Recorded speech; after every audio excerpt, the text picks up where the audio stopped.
President Trump has had a phone call with Canada's Mark Carney, the first since Carney took over as Prime Minister. Yeah, Trump posted on Truth Social saying the call was very productive and that both he and Carney agree on many things.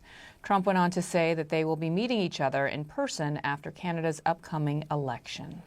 For more on the phone call, let's bring in CNN's Elena Trines. Elena, do we know what actually came out of this call? We were told that it was productive, but not much more than that. Yeah, all we have so far is what we have heard from the president, who kind of gave his immediate reaction readout on Truth Social. He said, as you mentioned, that he plans to meet immediately with Prime Minister Carney after their upcoming election, which is scheduled, I should say, exactly 1 month from today. So it could be, a different dynamic that President Donald Trump faces 1 month from today. But he said that they want to talk about then elements of politics, business, and all other factors that will end up being great for both the United States of America and Canada. We had a very good conversation. Mark called me today at 10 o'clock. We put out a statement. We had a very, very good talk. He's going through an election now, and we'll see what happens. But we have Liberation Day, as you know, on April 2nd, and I'm not referring to Canada, but many countries have taken advantage of us, the likes of which nobody even thought was possible for many, many decades, And, that has to stop. We're going to end up with a very good relationship with Canada and a lot of the other countries. Some we probably won't. It won't be so pleasant. One thing I also took away is that this call actually happened 14 days after Carney was sworn into office. That is kind of unusual. Normally, you'd have the President of the United States calling one of its strongest allies like Canada far sooner than that. So interesting that it took so long for these two to talk. But the fact that he said it was very productive, that they agree on many things, is definitely perhaps more friendly and favorable to Canada than what we've seen the president use with his language in the past. Donald Trump is speaking for the first time with the new Prime Minister, Mark Carney. This is what Mark Carney said just yesterday about the Canadian relationship with the United States. The old relationship we had with the United States, based on deepening integration of our economies and tight security and military cooperations, is over. The relationship is over. Wow. Okay, so then today, Trump had this conversation with Carney for the first time since Carney became the prime minister. He said in that post that they had a productive call. But this is the interesting thing here. He actually called him Prime Minister, Mark Carney. He had been calling Justin Trudeau, his predecessor, the governor, 51st state, as in 51st state. I don't want to read too much into that because who knows what Trump will say in the next post or when he speaks publicly. But what is your reaction to that? Yeah, again, I don't know how much I'd read into that, given that almost every single time the president talks about Canada now, he says it only makes sense as the 51st state. He repeatedly calls it the 51st state. I mean, maybe he's deciding to be a little bit more careful since Carney is the new PM. But look, Carney, I think, is coming out aggressively, whether it's in that statement that you played or previously.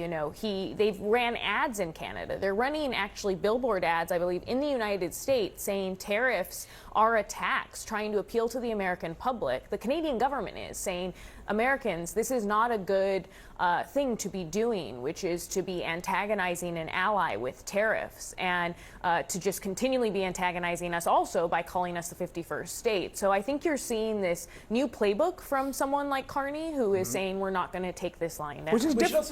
Just note, Carney's domestic politics here, right? He's called for an election. The entire landscape in this election, he became prime minister by getting elected leader of his party, obviously after Trudeau's departure, but he's now running to have his party maintain a majority status and maintain his premiership. And right now, the context of the election has totally changed because of everything you just went through that Donald Trump has done antagonistically towards Canada. It has made sort of running against Trump a more popular position and a central theme in this election. And so Carney is, what you heard yesterday, that's not just about setting up U.S.-Canada relations or the Trump relationship. That's also playing to the home crowd.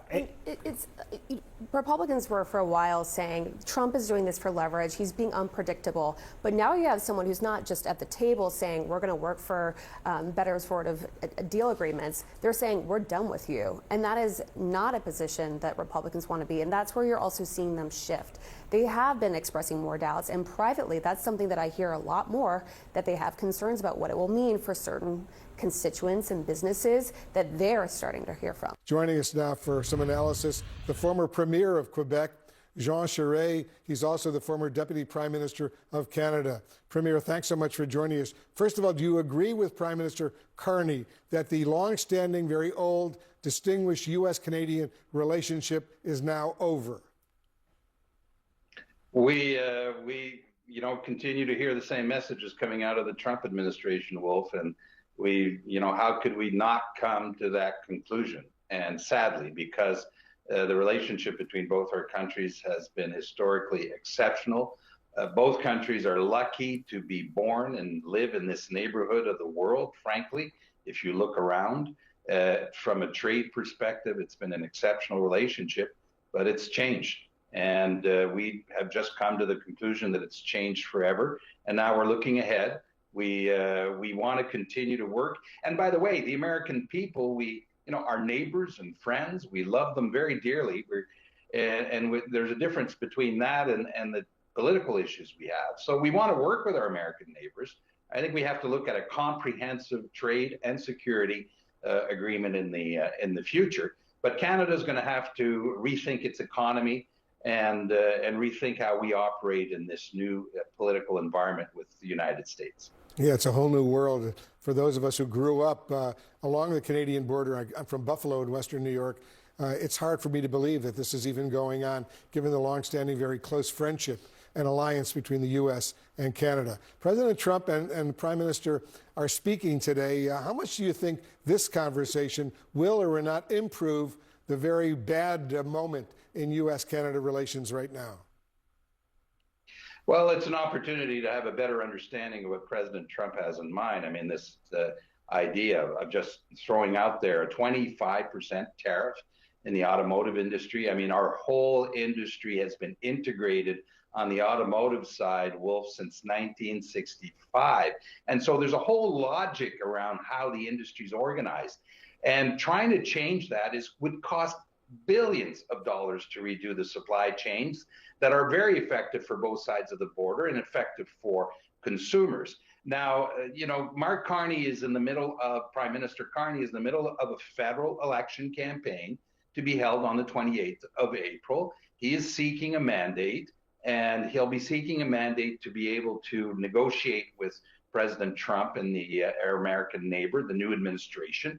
And so that has to be part of the conversation.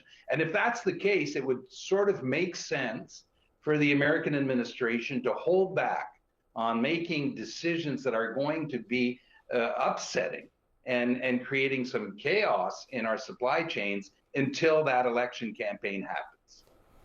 You know, it was interesting, Premier, hours before the Prime Minister's comments yesterday, President Trump issued a warning on social media. Let me read it to you.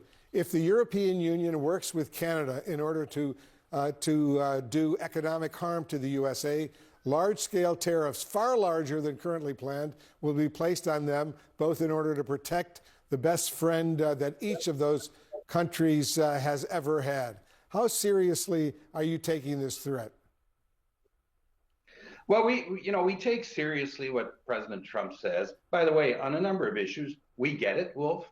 Canadians know that there's a number of issues that the president wants to address, and we want to be helpful in that regard. We want to help him be able to accomplish what he has on his plate, on his agenda. Now, we're a sovereign and independent country. And if he's putting tariffs, he can't, at the end of the day, you can't tell other countries how to react if you're actually dragging them into this fight. And we did not ask for this fight, Wolf, to be very clear. Again, the American people, I hope they all understand that. We're being dragged into this because President Trump has decided so. But he can't, on the other hand, decide what either us as Canadians or Europeans do in response, which will be a legitimate response to his tariff policies. And very quickly, Premier, before I let you go, how do you react when you hear President Trump refer to Canada as potentially America's 51st state, and he starts calling the Premier, the Prime Minister of Canada, governor? Well, we all thought initially that this was just, a friendly jibe at Canada. Obviously, it's not, and it's disturbing. And if you read between the lines, it's as though he's saying to Canada, "What's really wrong with you is the fact that you exist, and I object to the fact you exist, and you should not."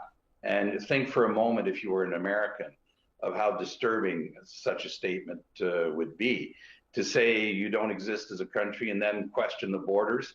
We've seen this movie before. They never end well. And hopefully with a new prime minister, with Mark Carney as the new prime minister, that this tone will change and that we'll get to a serious, friendly discussion on the fundamental issues that affect both countries and continue to work together. That's our hope.